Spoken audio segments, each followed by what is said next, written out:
Uma antologia de leituras das palavras de Deus Todo-Poderoso.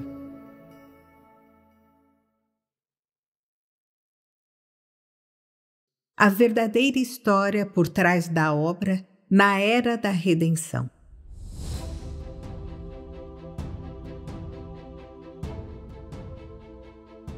Todo o meu plano de gestão, um plano que abrange 6.000 anos, consiste em 3 etapas, ou 3 eras.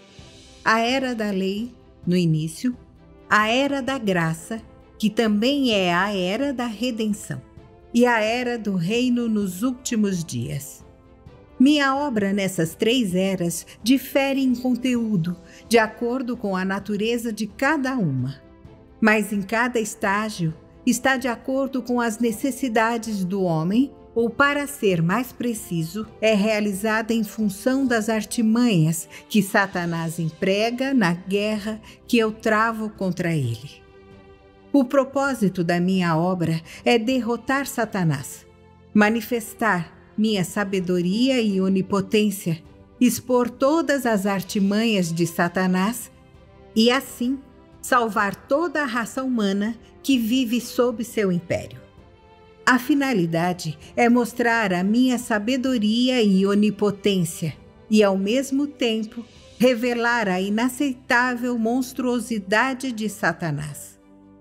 Mas ainda é ensinar as minhas criações a discriminarem entre o bem e o mal, a compreenderem que sou o governante de todas as coisas, a verem claramente que Satanás é o inimigo da humanidade, o mais baixo dos baixos, o maligno, e saber dizer com absoluta certeza a diferença entre o bem e o mal, a verdade e a falsidade, a santidade e a impureza, e o que é extraordinário e o que é desprezível.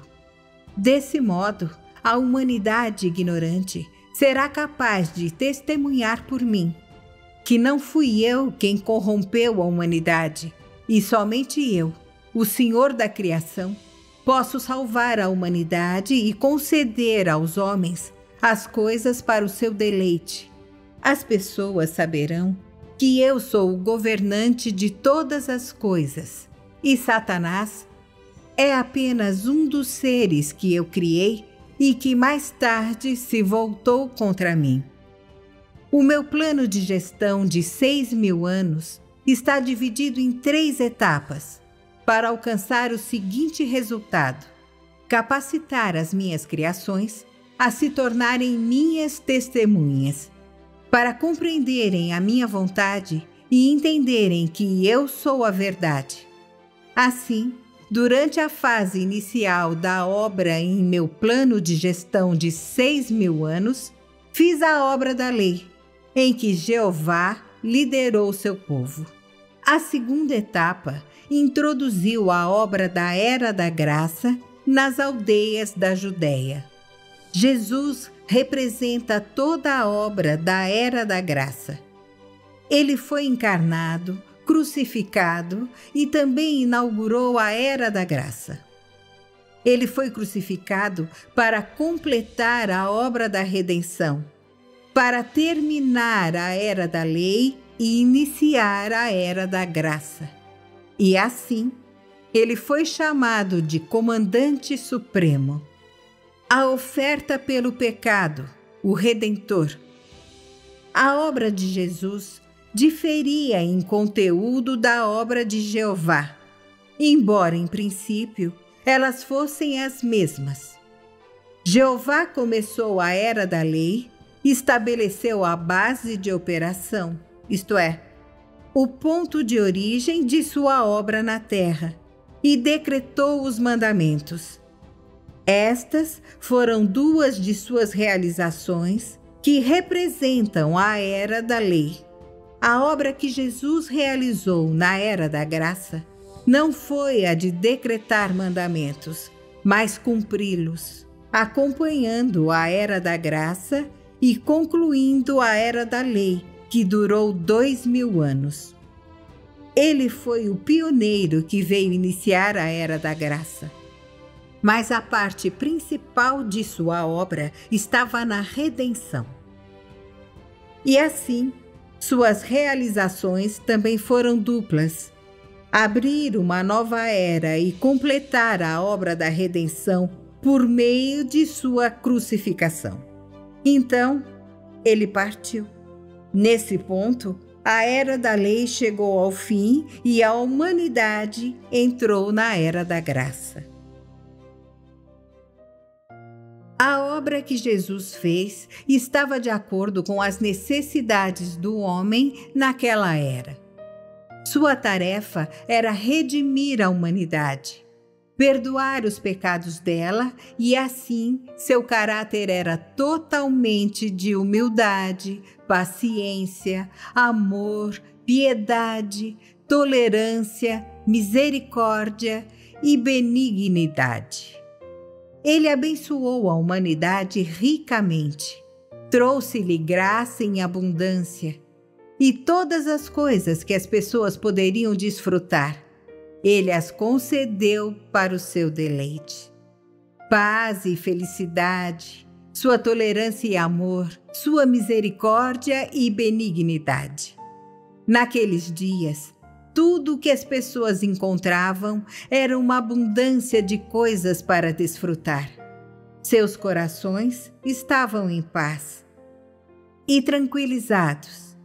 Seus espíritos foram consolados e elas eram sustentadas pelo Salvador Jesus.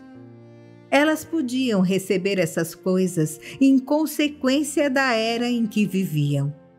Na Era da Graça, o homem já havia se submetido à corrupção de Satanás, e assim, a obra de redimir toda a humanidade requereu uma abundância de graça, tolerância e paciência infinitas, e ainda mais, uma oferta suficiente para expiar os pecados da humanidade para alcançar o resultado.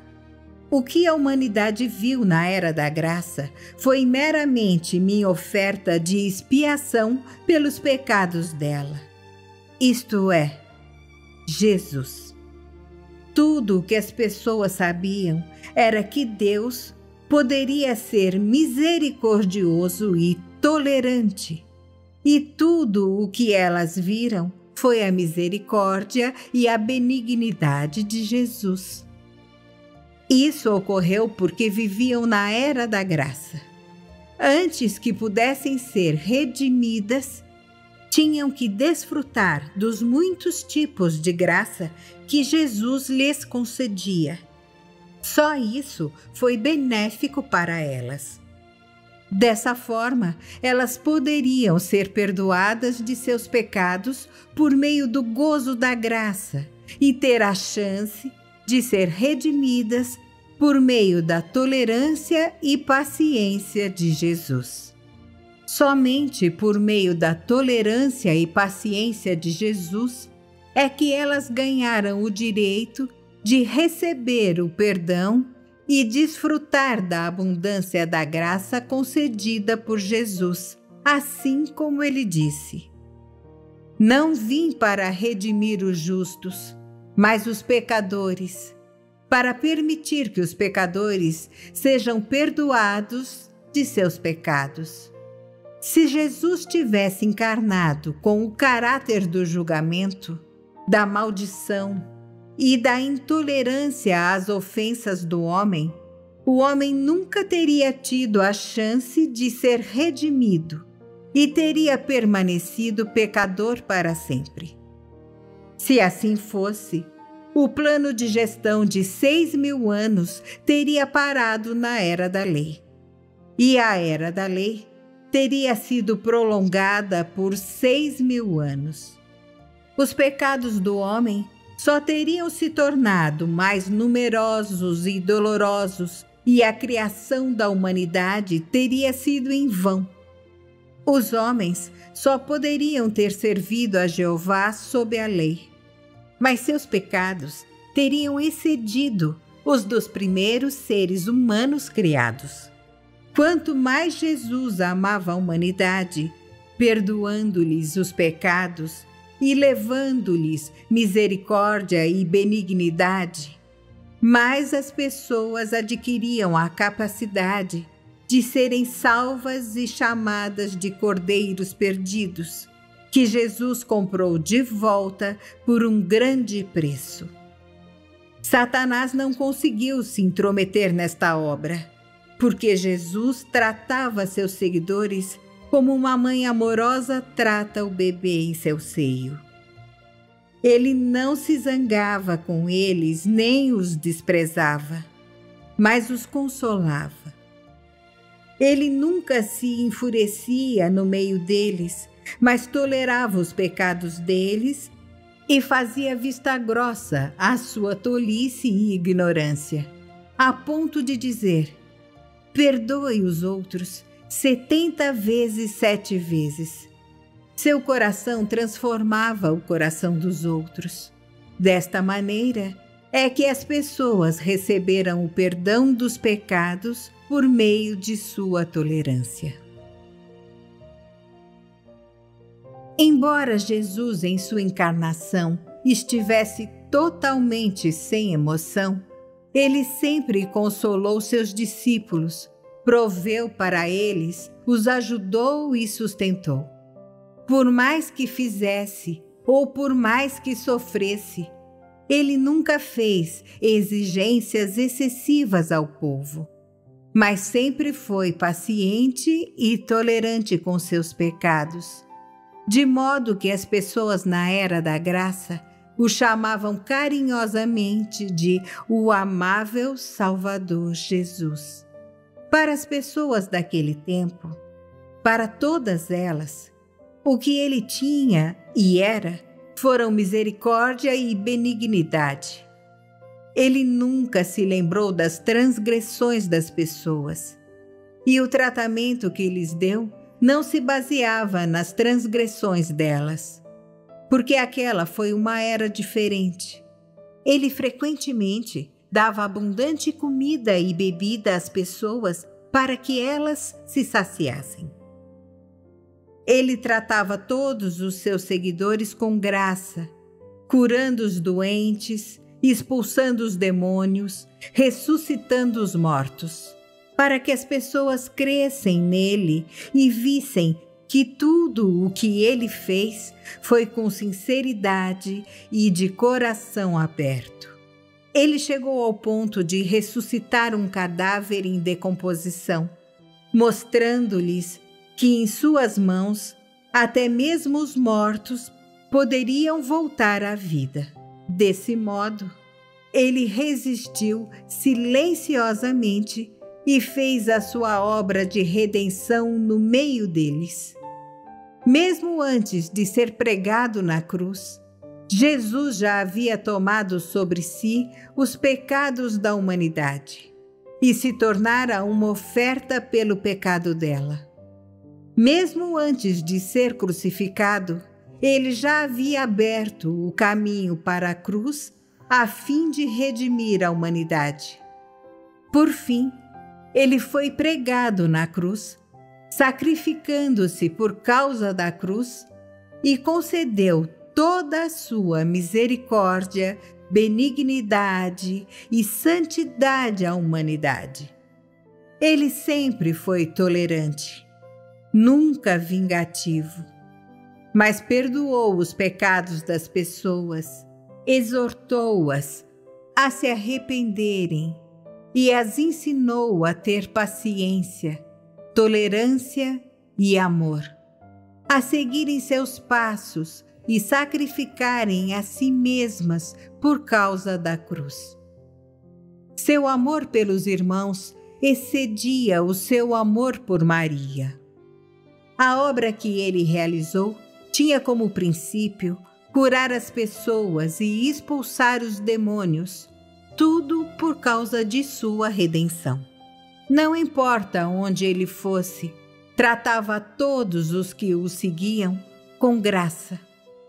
Ele tornava os pobres em ricos, os coxos andavam, os cegos viam e os surdos ouviam.